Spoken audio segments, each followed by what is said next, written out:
वो दौड़कर ऋषु के रूम की तरफ गई, जहाँ उसके दरवाजे पर घूमती एक काली परछाई देख वो पूरी तरह से घबरा गई। कौन है वो? कौन है? सामने आओ। ये तुम्हारी काली करतूत। मैं तुम्हारे बेटे को ले जाने आया हूँ। नहीं, मेरे बच्चे को छोड़ो प्लीज, मेरे ऋषु को कुछ मत करना। वो परछाई ऋषु के कमरे में घुस जाती है। सविता भी उसके पीछे पीछे दौड़कर जाती है और देखती है कि अब वो साया साफ नजर आ रहा था। वो सर से पैर तक खून में सना हुआ था और उसके शरीर के सारे अंग कटे फटे हैं। क्या चाहिए तुम्हें? तुम जो बोलोगे मैं करूंगी, लेकिन मेरे ऋषु को छोड़ दो। उस परछाई ने ऋषु को गर्दन से पकड़कर दीवार के सहारे हवा में उछाल दिया। ऋषु जोर जोर से चिल्लाने लगा, माँ बचाओ मुझे, बचा लो माँ, माँ ये मुझे मार डालेगा, माँ मुझे बचा लो माँ। नहीं, ऐसा मत करो, मुझे मार दो, लेकिन मेरे बच्चे को छोड़ दो। मैं तुम्हारे आगे हाथ जोड़ती हूँ। वो परछाई ऋषु को जमीन पर गिरा देती है और अचानक वहाँ से गायब हो जाती है। ऋषु, मेरा बच्चा, तू ठीक था ना? कुछ बोल बेटा, क्या हुआ है तुझे? मैं ठीक हूँ माँ। क्या हुआ था यहाँ पर? कुछ नहीं बेटा, कुछ नहीं, तू परेशान मत हो। हम कल ही गांव के बाहर जो तांत्रिक महाराज रहते हैं उनके पास चलेंगे। ठीक है माँ, हम जल्द ही उनके पास चलेंगे। मुझे बहुत डर लग रहा है माँ, ये बार बार मुझे डरावने सपने आना, ये सब हमारे साथ क्यों हो रहा है माँ? अगले दिन सविता अपने बेटे ऋषु को लेकर गांव के बाहर तांत्रिक के पास जाती है।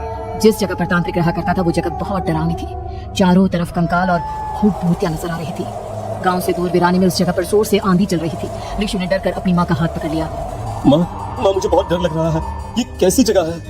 देख बेटा, हमारे साथ जो कुछ भी हो रहा है उसका इलाज सिर्फ और सिर्फ ये तांत्रिक महाराज ही बता सकते हैं। अब यही है जो हमें प्रॉब्लम से बाहर निकाल सकते हैं।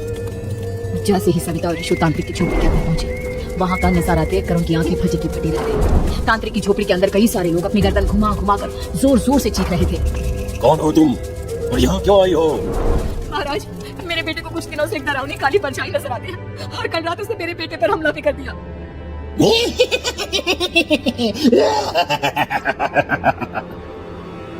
मम्मी हमें यहाँ से चलना चाहिए, ये जगह मुझे ठीक नहीं लगती। नहीं बेटा, ऐसा नहीं कहते, रुक जाओ, 2 मिनट के लिए रुक जाओ। क्या कहा? काली परछाई? तुम्हारे बेटे पर किसी काली परछाई ने हमला किया? हाँ महाराज, वो कह रही थी कि वो मेरे बेटे को कुछ कर देगी। कोई उपाय बताइए महाराज, मेरे बेटे के साथ कुछ गलत नहीं होना चाहिए। तुमने किसी दूसरे के साथ गलत किया है तो तुम्हारे साथ भी गलत होकर ही रहेगा। तुमने किसी की जान ली है, किसी को मार डाला है तुमने। नहीं महाराज, मैंने ऐसा कुछ नहीं किया, मैंने किसी की जान नहीं ली। मुझे कोई उपाय बताइए। लगता है तुम इतनी आसानी से नहीं मानोगी। मैं तुम्हें अभी उस काली परछाई से मिलवा देता हूँ और वही सारा सच तुम्हारे सामने लेकर आएगा। सविता और ऋषु ने डर के मारे अपनी आंखें बंद कर ली। तभी अचानक तांत्रिक की झोपड़ी में अजीबोगरीब आवाजें गूंजने लगी। सविता और ऋषु पूरी तरह से कांप रहे थे। आंखें खोलो और अपने सामने देखो। क्या यही है वो जिससे तुम कल रात को मिली थी? बताओ मुझे। हाँ, इसने कल रात मेरे बेटे के ऊपर हमला किया था। ये उसी लड़के की भटकती हुई आत्मा है जिसे कुछ दिन पहले तुमने मार डाला था। मम्मी ये महाराज क्या कह रहे हैं? क्या सच में आपने किसी की जान ली है, किसी को मार डाला है? अगर हाँ तो बताइए ना मम्मी, किसको मारा है आपने? किसको? तुम्हारी माँ इतनी आसानी से सच नहीं बताएगी बेटा। इसने एक बच्चे की जान ली है। कहीं उसका नाम प्रशांत तो नहीं महाराज? वो मेरा दोस्त है, मेरा मतलब मेरा पड़ोसी है। सही पहचाना। देखा सविता, तुम्हारा खुद का बेटा भी जानता है कि तुमने किसी के प्राणों की बलि चढ़ा दी और इसीलिए अब उसकी बुरी आत्मा तुम्हारे घर में भटकती है। मुझे माफ कर दीजिए महाराज, मुझसे बहुत बड़ी गलती हो गई। प्रशांत हमारे पड़ोसी का बेटा था। हर बार उसके नंबर मेरे बेटे से ज्यादा आते थे और इसलिए मैंने उसके कमरे के बाहर काला जादू किया था, पर मुझे नहीं पता था कि वो मर जाएगा। तुम्हारे उसी काले जादू वाली गुड़िया के अंदर एक बुरी आत्मा थी जिसने उस बच्चे के दिमाग पर बुरा असर कर दिया और उसी की वजह से उस लड़के ने अपनी बालकनी से कूदकर आत्महत्या कर ली। इसकी वजह सिर्फ और सिर्फ तुम हो, तुम। नहीं महाराज, जो कुछ भी हुआ मुझे नहीं पता था कि प्रशांत अपनी जान दे देगा। प्रशांत की आत्मा इस वक्त तुम्हारे सामने खड़ी है, हमसे बात करना चाहती है। बोलो क्या कहना चाहते हो? मैं जीना चाहता था, बड़ा होकर कुछ बनना चाहता था। आपके बेटे से मुझे कोई परेशानी नहीं थी।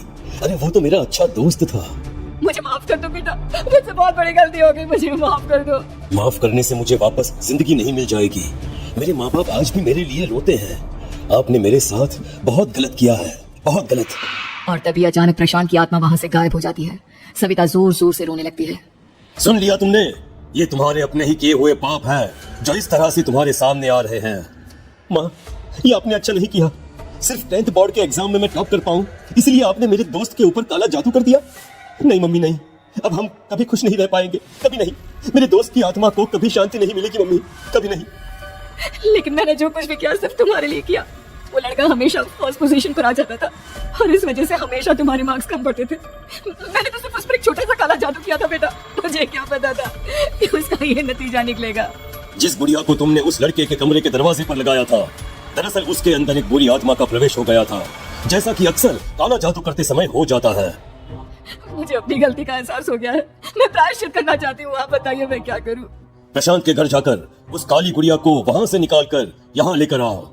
मैं उसे आग में जलाकर राख कर दूंगा और उसके बाद प्रशांत की आत्मा को हमेशा के लिए मुक्ति मिल जाएगी। अगली रात सविता चुपचाप अपने पड़ोसी प्रशांत के घर जाती है। प्रशांत के माँ बाप प्रशांत की मौत के बाद उस घर को छोड़कर हमेशा के लिए वहां से चले गए थे। जैसे ही सविता उस घर के अंदर कदम रखती है, उसका सामना अजीबोगरीब हैवानियत से भरी आवाजों से होने लगता है। ऐसा लग रहा था जैसे कोई बुरी तरह से चीख रहा। सविता जैसे ही प्रशांत के कमरे के बाहर पहुंचती है, वहां पर लटकी हुई गुड़िया के शरीर से खून टपकने लगता है। ये क्या हो रहा है? इस गुड़िया के शरीर से खून क्यों टपक रहा है? सविता हिम्मत करते हुए उस गुड़िया को वहां से उतारने की कोशिश करती है, लेकिन तभी अचानक से बहुत भयानक दिखने वाली औरत उसकी आंखों के सामने आकर खड़ी हो जाती है। मैं यहाँ से कहीं नहीं जाऊंगी और अगर तूने मुझे यहाँ से हटाने की कोशिश की तो मार डालूंगी मैं तुझे। नहीं नहीं, मुझे तुम्हें यहाँ से ले जाना ही होगा, नहीं तो मेरा बेटा, उसकी जान को खतरा है। मैं तुम्हें नहीं छोड़ सकती। अगर तुम्हारे अंदर हिम्मत है तो मुझे इस घर से बाहर ले जाकर दिखाओ। और ऐसा कहकर वो औरत सविता के ऊपर हमला कर देती है और उसे हवा में उछाल उछाल कर जमीन पर पटकती है। लेकिन तभी अचानक मौका देखकर सविता अपने हाथ में ली हुई सुई उसके हाथ में चुभो देती है। हाथ में सुई लगते ही वो औरत जमीन पर तड़पने लगती है। ये क्या किया तूने? ये क्या कर दिया? तुझे ऐसा नहीं करना चाहिए था। तांत्रिक ने मुझे कहा था कि तुझसे जीतने का सिर्फ यही एक तरीका है जिससे मैं अपने पापों का प्रायश्चित कर सकती हूँ और अपने बेटे की जान बचा सकती हूँ। और उसके बाद वो डरावनी दिखने वाली औरत एक छोटी सी जादुई गुड़िया में तब्दील हो गई और सविता ने उसे ले जाकर तांत्रिक को दे दिया। तांत्रिक ने जादुई गुड़िया को आग के हवाले